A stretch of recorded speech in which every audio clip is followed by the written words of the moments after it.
Yan, 20 piglets guys. Pang December po ito oh. Sakto lilitsunin pang December guys. Yan, so kunin nyo na. Or kung hindi, gagawin natin siyang patining. Sakto pang lechon na lang yung bilhin nyo sa akin guys sa December.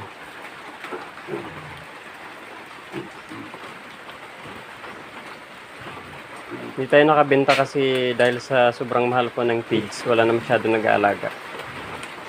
Kaya tayo na yung mga inahin, tayo yung mag-aalaga guys. Pero problema natin yung pakain dito. Dahil sa napakadami na nila. May nanganak pa tayong mga inahin doon guys. Problema itong mga baka.